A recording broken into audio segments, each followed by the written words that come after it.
नमस्कार साथियों, स्वागत है आप सभी का मेरे चैनल सिर्फ IAS में। साथियों, हम जब कहते हैं ना कि शतरंज की चाल ये होती है कि सही टाइम पे सही मोहरा कब आगे रखना है, और भारत इस बात को बहुत बढ़िया से जानता है। ऐसी फीलिंग सी आती है। मैं इसलिए कह रही हूँ ये बात क्योंकि हमने सुना, और कल से लेके मैं 2-3 दिन से खबर बना रही हूँ कि किस प्रकार से इलॉन मस्क जो है वो अपना गुस्सा जाहिर कर रहे हैं ट्रंप के ऊपर, और ट्रंप अपनी तरफ से कोशिश करके डिटेलिएट कर रहे हैं इलॉन मस्क को। दोनों की इस भिड़ंत को पूरा विश्व देख रहा है। और इसी बीच चलते अगर हम ये देखें कि भारत ने इलॉन मस्क को मंजूरी दे दी कि आप अपना स्टारलिंक का इंटरनेट ले आओ भारत में, तो भाई ये बात कुछ हजम सी नहीं होती है। क्योंकि हाल फिलहाल हमने देखा था कि ट्रंप किस प्रकार से भारत से भी रुख पलट ले रहे हैं। हम लोगों ने कहाँ कहाँ नहीं इनके लिए जो है वो हवन कराया कि ये जीत जाए। इन्होंने आते ही हमारे ऊपर टैरिफ लगाने की बात कर दी। आगे उछल कूद के आज भी बुढ़ाऊ कह रहे हैं कि इन्होंने सीज फायर कराया है। अब इन्होंने पंगा ले लिया है अपने, इसको कहते नहीं है, हमारे घर में कहावत होती है कि एक ही डंडी से सबको मत हाँको, क्योंकि वो डंडी जरूरी नहीं है कि सब पे असर कर जाए। वैसे ही इनकी ट्रंप की डंडी इलॉन मस्क पे असर नहीं कर रही है। लेकिन हाँ, हमने सुबह आपको बताया था कि कैसे इलॉन मस्क को पैसे को लेकर इन्होंने लॉस करा है। आज उनके टेस्ला के शेयर्स गिर गए क्योंकि झगड़ा हो रहा है। मस्क का कहना है कि देखो तुमको हमारा बिजनेस बर्बाद कर देंगे। इलॉन का कहना है कि मैं तुम्हारी इमेज ऐसी बर्बाद करूंगा कि तुम प्रेसिडेंट के तौर पे इम्पीच कर दिए जाओगे, हटाई दिए जाओगे। खैर बहरहाल इन लोगों का झगड़ा तो देखा जाएगा। लेकिन फिलहाल क्या है कि हमारी भारत की सरकार ने मंजूरी दी है स्टारलिंक को। जानेंगे स्टारलिंक क्या है, कितने रुपए में आएगा, क्या फैसिलिटीज होंगी इससे। जो अभी प्रेजेंट प्लेयर हैं जैसे एयरटेल की बात कर लें या बात कर लें जियो की, इनको क्या असर पड़ेगा, क्या दिक्कतें आ सकती हैं और क्या फ़ायदे हो सकते हैं। बहुत ही डिटेल्ड लेक्चर है, तो जुड़े रहिएगा मेरे साथ में। साथियों, फिलहाल तो आप इस झगड़े के बीच में एक खबर देखते हैं कि स्टारलिंक प्लान टू बी अभी out in India. A look at pricing वगैरह मैं देखूंगी, आपको बताऊंगी कैसे क्या प्राइसिंग है और इंडिया में क्या हो सकती है। तो आप देख सकते हो इलॉन मस्क गेट्स की India licence from telecom ministry. आप देख सकते हो इलॉन मस्क के स्टारलिंक को एक बढ़िया बूस्ट। अब इंटरनेट यहाँ पे जो है हो सकेगा भारत के अंदर भी। कंपनी को लाइसेंस मिल गया है भारत के अंदर टेलीकॉम मिनिस्ट्री से। आफ्टर थर्ड डे, मतलब ये थर्ड समझ लीजिए बन जाएगी स्टारलिंक। सबसे पहले कौन यहाँ पे, भारती का वन वेब, उसके बाद जो है रिलायंस जियो, और तीसरे हो गए स्टारलिंक। ठीक है, आप लोग देख सकते हो कैसे क्या होगा, कैसे चीजें होंगी। स्टारलिंक के बारे में पहले हम समझते हैं। यहाँ पे मोदी जी के साथ देखिए ऐसी तस्वीरें देख के हो सकता है कि एक बार को ट्रंप देखें और ट्रंप की कुछ गुस्से वाली नजर भारत पे भी घूमे। वो तो आगे आने वाला वक्त बताएगा। फिलहाल तो मैं इसकी डिटेल्स आपके साथ चर्चा करने जा रही हूँ। तो देखिए बात क्या है कि इलॉन मस्क के स्टारलिंक को ऑफिशियली मिल गया है licence to offer satellite internet services in the India. Department of telecom ने ये स्टारलिंक को एक ग्लोबल मोबाइल पर्सनल कम्युनिकेशन को यहाँ ग्रांट करा है, जो एक सैटेलाइट का ये लाइसेंस दे दिया है, और ये तीसरी कंपनी बन गई है जिसे अप्रूवल भारत के अंदर मिला है। मैंने दोनों कंपनियों का नाम आपको बता दिया। अब ये इंडिया के लिए कितना मायने रखता है उसके बारे में बात करते हैं। साथियों, स्टारलिंक जो आई, इससे इंटरनेट एक्सेस देखिएगा एकदम बदलाव हो जाएगा। मैं बताऊंगी क्यों। आप कहेंगे कि अरे क्या ही बदलाव हो जाएगा, हम अभी भी इंटरनेट चला रहे हैं, हम तब भी इंटरनेट चलाएंगे, हम आज भी वाईफाई चला रहे हैं, हम तब भी चलाएंगे। आखिरकार ऐसा क्या है स्टारलिंक में जो स्टारलिंक इलॉन मस्क करे पड़े हो सब लोग। ये भी बताऊंगी कि कैसे ये बात है कि दूर दराज के इलाकों में जहां कोई लाइन नहीं बिछी है वहां तक भी ये पहुंच सकता है, इसके बारे में भी बताऊंगी। ठीक है ना, पूरी डिटेल दूंगी इसके अंदर, मैं बता रही हूँ। इसके लिए समझना जरूरी है कि स्टारलिंक काम कैसे करता है। एक इंपॉर्टेंट चीज जो आपको बताना चाहती हूँ। देखिए स्टारलिंक यहाँ पे हजारों छोटे छोटे सैटेलाइट्स का यूज करता है जो कि लो अर्थ ऑर्बिट में प्लेस्ड हैं। लो अर्थ ऑर्बिट एक समझ लीजिए कि 550 किलोमीटर के आसपास अर्थ के प्लेस है, हजारों सैटेलाइट है वहां पे। ठीक। अब इसका मेन काम क्या है, देखिए पहले अब आप कहेंगे अच्छा ठीक है स्टारलिंक जो है वो हजारों सैटेलाइट प्लेस्ड है, तो बाकी के सैटेलाइट्स किस तरीके से हैं। देखिए ट्रेडिशनल सैटेलाइट जियो स्टेशनरी ऑर्बिट में करीब 35,000 किलोमीटर दूर जो है वो लगभग प्लेस थे। अब लो अर्थ ऑर्बिट में अगर कोई चीज़ है, आप सपोज करिए कि मैं पहले इसका प्रोसेस आपको बताती हूँ, आपको समझ में आएगा। आप समझिए यहाँ एक इंसान खड़ा है, ठीक है, और यहाँ पे सैटेलाइट है और इस आदमी को इस आदमी से बात करनी है, ठीक है, आप इमेजिन कर लीजिए। अब वो यहाँ से अपना सिग्नल भेजेगा, वो सैटेलाइट से सिग्नल लड़ा और सैटेलाइट को समझ में आ गया कि भाई मुझे किस आदमी को भेजना है और सट से उसने इस आदमी को भेज दिया। तो इंटरनेट ऐसे काम करता है, क्लियर।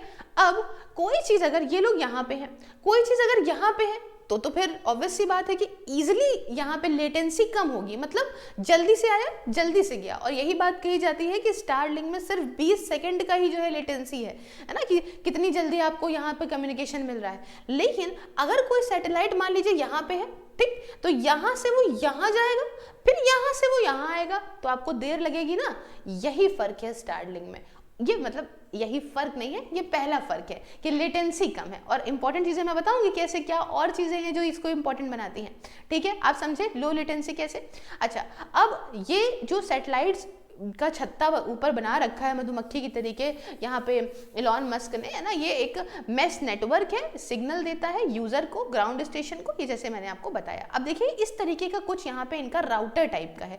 आप वाईफाई लेते होंगे तो आप वाईफाई में देखते हो कि एक राउटर मिलता है साथ में, उसको लगाओ, फिर एक तार बाहर से लेके आएंगे वो लोग, तार में आपको फिक्स करेंगे, आप घर में टाइट कर देंगे उसको, और उसके बाद आप अपने फोन में कनेक्ट करते हो कुछ एरिया तक के लिए कि हाँ भैया यहाँ हमारा वाईफाई आ रहा है, यही तो करते हो ना। लेकिन इसके लिए मेन चीज क्या है कि आप जब राउटर लगवाते हो तो वो तार जो आ रहा होता है वो आप एक घर में एंट्री करता है और उसको कनेक्ट करके आपके यहाँ कहीं पे फिक्स करता है। ये एक इंपॉर्टेंट चीज है। हालांकि जो छोटे मोटे वाले जो पोर्टेबल वाले वाईफाई डिवाइसेस आते हैं जो नेट से चलते हैं, उनमें इतनी अच्छी कोई स्पीड नहीं आती है। अब स्टारलिंक पे एक फर्क है कि इस तरीके के इनके बहुत सारे मॉडल्स हैं, एक मॉडल मैंने लगा दिया। तो ये इस तरीके के जो इनके आप राउटर्स देख लो, इसमें क्या फायदा है कि आप इसी को लेके बस चलो टक टक टक टक, और जहां इसको रख दोगे वहां पे सिग्नल आ जाएगा और वहीं से आप तुरंत सब कुछ यूज कर सकते हो। आप समझे, ये तार घर का तीन तावड़ा एकदम खत्म, आप इसी को लेके चलो टक टक टक टक, और जहां पे भी जाओ रखो और बढ़िया आराम से इसी में ही जो है वो आपका काम हो जाएगा। अब जो मेन समस्या थी जिसके लिए भारत की सरकार इसको रोक लगा रही थी वो यही बात थी, मैं उस पर आऊंगी, लेकिन आप अभी इस पॉइंट को क्लियर कर लो कि जो भारत की सरकार रोक लगा रही थी कि हमारे यहाँ आपको नहीं एंट्री देंगे, उसकी वजह यही वजह थी। क्योंकि दिक्कत क्या थी कि इसको कहीं पे भी टुक टुक करके चले जाओगे तो पता ही नहीं चलेगा ना कि हमें नेट किसी का रोकना है। अब कश्मीर वाले केस में आपने देखा, या कहीं पे भी आप देखते हैं कि नहीं समझ आया तो वहां की इंटरनेट फैसिलिटी काट दी, तब इनकी कैसे कटेगी। ये तो अपना आप सीधा डायरेक्ट सिग्नल खेल रहे हैं, यही सीधा मतलब ये जो राउटर है वो सीधा सैटेलाइट से अपना बात करता है, सीधा सैटेलाइट इससे बात करता है। तो भारत की सरकार हर एक अलग अलग राउटर्स को कहाँ तक के लिए कंपेयर कर सकती है, पकड़ सकती है। तो इसके लिए जरूरी था कि भारत की सरकार को एक एक्सेस दिया जाए, जिस पे हम लास्ट में चर्चा करेंगे। फिलहाल अब हम बात ये कर रहे हैं कि ये काम कैसे करता है। तो आपने देखा ये राउटर है, तो हर एक कस्टमर को ये स्टारलिंक की किट मिलती है जिसके अंदर एक फ्लैट फ्रेज्ड एरे सैटेलाइट की डिश होती है ना, डिश ही कहते हैं, एक वाईफाई का राउटर होता है, एक पावर केबल कुछ होते हैं जो जरूरी है ना, और एक भाई अगर आपको ऐसा तो है नहीं गोदी में रखे रहोगे, इसको चाहो तो कहीं ठोक ठाक लो तो वैसे कील वील मिल जाएगी आपको। और डिश जो होगी वो ऑटोमेटिकली ट्रैक करेगी सैटेलाइट को आसमान के अंदर। जहां पे भी बेस्ट सिग्नल उसको लगेगा वहां पे भी बढ़िया तरीके से एक डिश भी मिलती है, वो प्रॉपर तरीके से उससे एडजस्ट कर लेगी। ठीक है, इतनी बात समझ गए। इस तरीके से आपको एक किट मिल जाती है। अब मैंने आपको बताया कि जो सिग्नल निकला इस आदमी से, वो सबसे पास वाला जो भी सैटेलाइट ऊपर नाच रहा होगा सबसे पास वाले सैटेलाइट के पास पहुंच जाएगी, और उसके बाद ये रिले करेगा उसको ग्राउंड स्टेशन पे connected to the internet backbone. ठीक है, तो ग्राउंड स्टेशन भी फैले हुए हैं पूरे ही ग्लोब के अंदर ताकि लो से लो लेटेंसी हो, रीजनल कवरेज हो, ये एक फायदा है। अब जो नए नए स्टारलिंक के सैटेलाइट जा रहे हैं उनमें इंटर सैटेलाइट लेजर लिंक्स भी इंक्लूडेड है। इससे क्या होगा, इससे जो डेटा है वो डेटा आराम से सैटेलाइट्स के बीच में, स्पेस के अंदर सैटेलाइट के बीच में भी डेटा आपस में ही जो है वो ट्रांसफर हो जाएगा, है ना, एक दूसरे पे चला जाएगा डेटा। इससे ग्राउंड स्टेशन को की जो बात थी कि वहां से ग्राउंड स्टेशन पे आएगा, वो भी पूरी तरीके से मामला खत्म हो रहा है। लॉन्ग डिस्टेंस कम्युनिकेशन करना है अगर आपको, तो सैटेलाइट इधर है, दूसरा सैटेलाइट दूर पे है, तो सैटेलाइट से सैटेलाइट पे दे दिया और उसने नीचे भग से कर दिया, तो ग्राउंड स्टेशन वाली कहानी भी खत्म हो गई है ना। अभी तो ये कहानी खैर यूएस और यूरोप से, अगर देखें यूएस से यूरोप तक भी आराम से पहुंचाना है, तो अब सैटेलाइट टू सैटेलाइट, जो यूरोप के ऊपर सैटेलाइट है वहां पे यूएस के ऊपर वाला सैटेलाइट भग से ट्रांसफर कर देगा और वहीं पे नीचे, मतलब ग्राउंड स्टेशन की भी कहानी है खत्म कर रहे हैं। तो इससे पूरे विश्व भर के अंदर इंटरनेट कवरेज बढ़िया से होगा। इवन चाहे आप ओशन के अंदर क्यों ना बैठे हों, चाहे आप दूर दराज के अंदर कितनी भी अंदर हो, डजंट मैटर, आपको सैटेलाइट मिलेगा, ठीक है, सर्विस मिलेगी।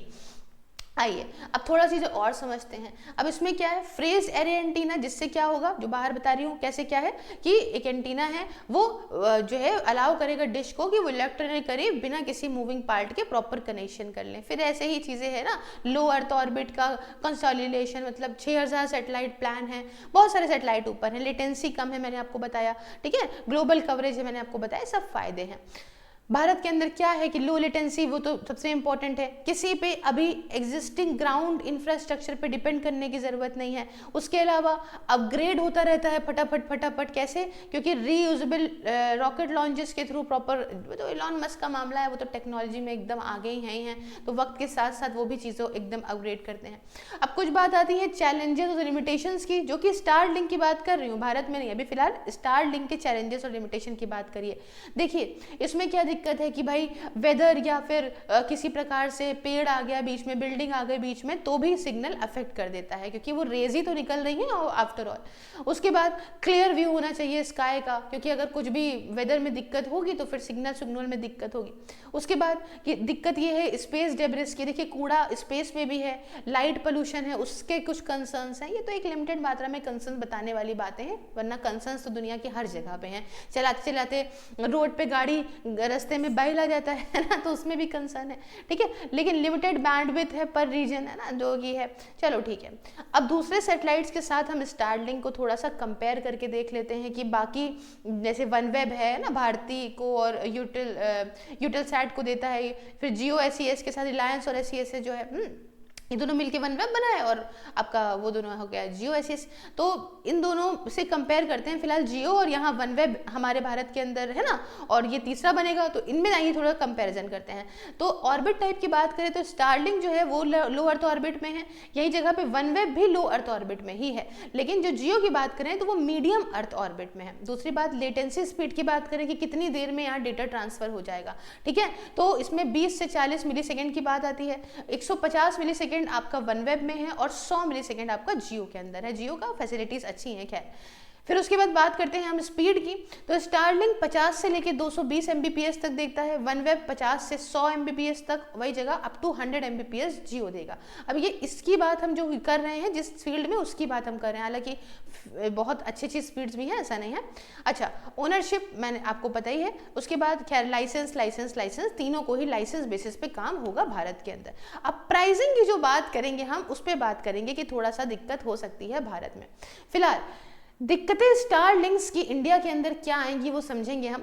देखिए हाई स्पीड इंटरनेट के अंदर अगर हम देखें तो यहाँ पे स्पीड 250 से 220 Mbps की इसकी रहेगी, सूटेबल है ना। ये तो प्रोज है, फायदा है, सॉरी दिक्कतें नहीं, I am so sorry, pros and cons की बात कर रहे हैं। तो ये सबसे अच्छे फायदे की बात करते हैं कि भारत में जब स्टारलिंक आएगा तो भारतवासियों को क्या फायदा रहेगा। देखिए अभी जैसे मैंने आपको बताया कि इतनी बढ़िया स्पीड है 50 से 220 Mbps तक के लिए, तो स्ट्रीम लोग बढ़िया कर सकते हैं, गेमिंग बढ़िया हो सकती है, रिमोट वर्क, दूर दराज पे काम करना है। अब मैं यहाँ पे हूँ, यहाँ पढ़ा रही हूँ, ठीक है, अब मान लीजिए मुझे घूमने जाना हो, मैं शॉर्ट्स ही डाल पाऊंगी और मैं कैसे पूरा सेटअप लेके जा पाऊंगी, इतनी जल्दी लाइव स्ट्रीम हो सकती है ना, डेटा इतना मिलता है, तो इसके लिए दूर दराज भी बढ़िया रहेगा।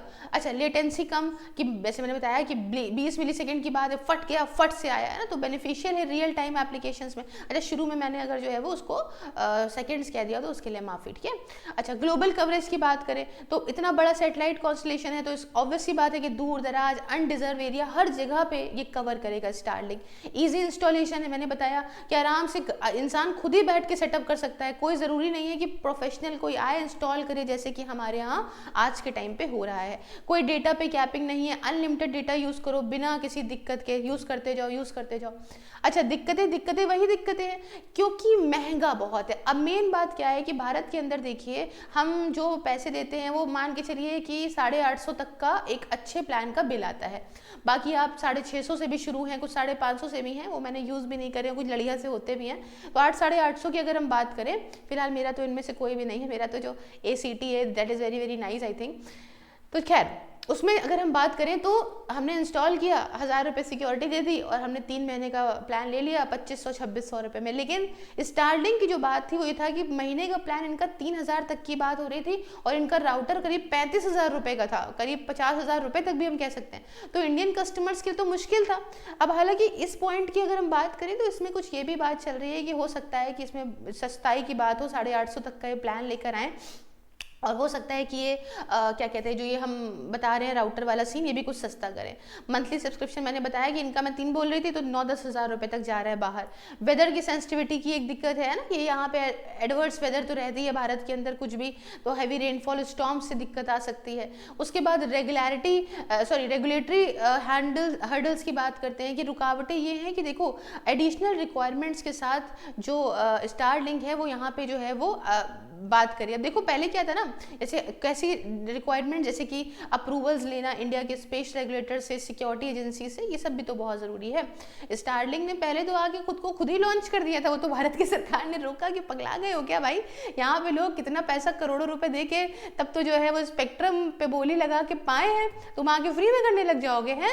हालांकि बात अभी भी यही ही उठेगी, दोनों कंपनियां ये खुश नहीं होंगी, वनवेब हो जाए चाहे रिलायंस हो जाए, हमने इतना पैसा दे दिया और तुम लोग आके अपने आप ही मजे करने लग गए। ऐसा नहीं है, लेकिन उसमें हो सकता है कुछ चूरन चटवाएं।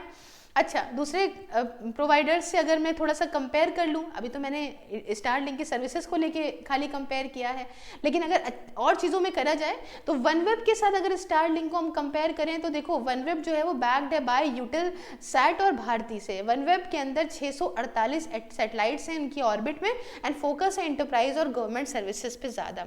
और GeoSS की बात करें तो एक जॉइंट वेंचर रिलायंस और SES का है।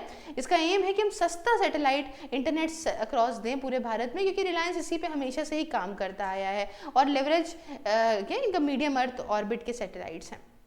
अब देखिए ये मुद्दे की बात आते हैं, तो मैंने आपको जैसे बताया था कि भारत की सरकार की कुछ डिमांड्स थी, पहले आ गए थे ना अपने आप उछक के कि हम जो है वो लॉन्च कर देंगे खुद से। तो भारत की सरकार की कुछ यहाँ डिमांड्स हुई कि आप खुद को लॉन्च नहीं कर सकते हैं, हमें आप भाई, हमारे यहाँ और भी प्लेयर्स हैं, हमारे सिक्योरिटी कंसर्न्स हैं, एक तरफ पाकिस्तान है, एक तरफ तब तो उतना नहीं, अब तो बांग्लादेश भी है, तो आप ऐसे नहीं आके कुछ भी कर सकते हैं कि हमारे इन्फिल्ट्रेशन और ज़्यादा टेररिज्म बढ़ने लग जाए।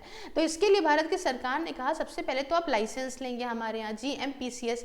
स्टारलिंक को था कि आप अप्लाई करो, ऑब्टेन करो global mobile personal communication bye satellite, ये एक लाइसेंस है, ये आप लो। ये कौन डिपार्टमेंट देगा? डिपार्टमेंट ऑफ टेलीकम्युनिकेशन, जो कि इनको मिल गया है अब, है ना, इन लोगों के झगड़े चलते ये लाइसेंस मिल गया है।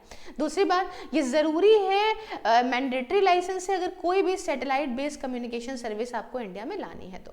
दूसरा क्या है कि आप लोकल एंटिटी को इंडिया में ही स्थापित करो, मतलब इन्होंने कहा कि आप एक काम करो कि स्टारलिंक जो है वो ऑपरेट करे लोकली इनकॉर्पोरेटेड इंडियन सब्सिडरी के माध्यम से। ये नहीं कि वहां पे सब कुछ हो रहा है, यहाँ हमें कुछ पता ही नहीं, हम कोई भारत की सरकार का कोई कंट्रोल ही नहीं है, भाई कुछ भी उल्टा सीधा हो जाएगा तो कौन जिम्मेदार होगा। तो ये चीज़ है ना, तो ये लीगली अकाउंटेबिलिटी है कि इंडियन लॉज के अंदर इसकी, रेगुलेटरी सिस्टम के अंदर सब तरह से। ये नहीं कि कोई भी जुर्म हुआ तो आप तो वहाँ की सरकार पे छोड़ दोगे कि वहाँ हमारा जो है वो केस लड़ा जाएगा, ऐसा नहीं है। उसके बाद डेटा भी लोकलाइज होना चाहिए, सिक्योरिटी कंप्लायंस होने चाहिए। जितना भी डेटा जनरेट करेगा भारत का नागरिक वो स्टोर और प्रोसेस भारत में हो, ऐसा ना हो कि आप अपने यहाँ कोई क्लाउड बना के वहाँ सारा सामान अब इनका रखो, ऐसा नहीं है ना। तो इस कंपनी हमेशा ध्यान रखे कि डेटा प्रोटेक्शन लॉज के हिसाब से ही चले, वो भी भारत के, एंड एक्सेस दे लॉ इन्फोर्समेंट और सिक्योरिटी एजेंसीज को जब भी उन लोगों को जरूरत पड़े, है ना। एक इंपॉर्टेंट चीजें हैं। उसके बाद अप्रूवल, इन्होंने प्री बुक करना शुरू कर दिया था ना कि आओ हमारा तुरंत ले लो, आप अभी से बुक कर लो, हम आने वाले हैं। ऐसा नहीं है, अप्रूवल से पहले आप प्री बुकिंग नहीं कर सकते हो। जैसे मैंने बताया कि लेट 2021-22 की शुरुआत में इन्होंने कहा था प्री बुक करना शुरू कर दो, है ना, ऐसा नहीं होगा, लाइसेंस लेना ही पड़ेगा। उसके बाद आपको इंडियन स्पेस अथॉरिटीज़ के साथ कोऑर्डिनेट करके चलना पड़ेगा, जैसे कि अपनी जो आपका हो गया इसरो वगैरह के साथ में, Indian National Space Promotion and Authorisation Centre के साथ में, है ना। जब आपको जो है इस तरीके से नहीं कि आप कोई भी नेटवर्क कहीं से भी थोड़ी आ जाएगा, हमारी स्पेस है। तो इससे क्या है कि इंडियन सैटेलाइट और स्ट्रेटेजिक स्पेस एसेट के साथ इंटरफेयर नहीं करने चाहिए इनके ऑपरेशन, है ना, कि हम अपना इंटरनेट देने के चक्कर में हमारे यहाँ के सैटेलाइट्स को खराब कर रहे हैं। उसके बाद फ्रीक्वेंसी और स्पेक्ट्रम एलोकेशन की बात करें तो इनको ये ध्यान रखना पड़ेगा कि एक स्पेक्ट्रम अप्रूवल ले ले सैटेलाइट बिंदविक रेंज के लिए। अब देखिए इसके लिए इंडिया अभी पॉलिटिक्स वाला तो गेम है ही, इसके अंदर क्या होता है क्या नहीं होता है इस बारे में तो पहले बात चल रही थी, अभी क्या है, क्योंकि अब भारत की सरकार हो सकता है ये कहे बाकी कंपनियों से भी कि आप भैया आप भी अपना सस्ता करो, या भाई सस्ता कर लोगे तो आप कस्टमर तो इतना सारा है ही है, आपसे ले लेगा, जो भी रहता हो, ठीक है। बाकी भी कुछ टेली कॉम और इंटरनेट लॉज हैं, उनके साथ भी यहाँ पे कंप्लायंस बनना ज़रूरी है स्टारलिंक के, जैसे कि Indian telegraph act, information technology act, IT act जो है, नेशनल डिजिटल कम्युनिकेशन पॉलिसी के साथ में। उसके साथ लॉफुल इंटरसेप्शन कैपेबिलिटीज़ हो, मतलब यहाँ पे आपको ऐसा बिल्ट इन मैकेनिज्म बनाना पड़ेगा जिससे मतलब इंडियन अथॉरिटीज़ देख सकें, कम्युनिकेट कर सकें आपसे ना, जब भी लीगल ज़रूरी हो, मैंने आपको बताया। और प्राइसिंग और सर्विस ट्रांसपेरेंसी पे ध्यान देनी है। देखिए आपको जो स्टारलिंक है वो अपना जो सर्विस प्राइसिंग है उसे डिस्क्लोज करें, इंस्टॉलेशन चार्जेस क्या हैं, टर्म्स क्या हैं, सब कुछ पूरी तरह से बताए। कस्टमर्स को मिसलीड करने की ज़रूरत नहीं है कि एक बार आप ले लो ये नहीं होगा वो नहीं होगा, बाद में सारी कॉस्ट आए, ठीक है। तो इन सब चीज़ों से है। अब लेकिन इसमें ट्रम्प का कैसा क्या रहेगा। अच्छा एक चीज़ और है कि इंडिया ने ये क्लियर कर दिया कि फॉरेन सैटेलाइट सर्विसेज यहाँ पे वे फ्री पास नहीं पाएंगे। देखिए अब यहाँ पे तो अभी है कि फ्री पास हो गया, मंजूरी दे दी, लेकिन शायद ये भी बात है कि भारत की सरकार इनसे कुछ परसेंटेज लेगी कि इतना आप बेचोगे तो इतना हमारा शेयर रहेगा। देखो अब क्या है कैसा है, अभी तो फिलहाल मंजूरी मिल गई है, इसमें ट्रम्प का क्या रिएक्शन है तो आने वाले वक्त में ही पता चलेगा। बहरहाल आपको क्या लगता है कि लोग जियो और ये एयरटेल को छोड़ के स्टारलिंक की तरफ जाएंगे या नहीं, मुझे कमेंट में बताइए। बाकी आप ज्वाइन कर सकते हैं मेरी वर्चुअल लाइब्रेरी को सिर्फ 99 रुपये पर मंथ में। इसमें आप जाड़ा गर्मी हो या बरसात किसी भी एग्जाम की तैयारी कर सकते हैं 24 घंटे 7 दिन। इसके रिगार्डिंग मुझसे बात करिए आप 9919785532 व्हाट्सएप एंड @सिर्फ IAS सेल्स ऑन टेलीग्राम पे। बाकी सभी सोशल मीडिया के link including WhatsApp are in description box. Please follow me everywhere and of course join my membership and support me in my work. मिलती हूँ next video में किसी नए और इंटरेस्टिंग टॉपिक के साथ, तब तक के लिए जय हिंद जय भारत।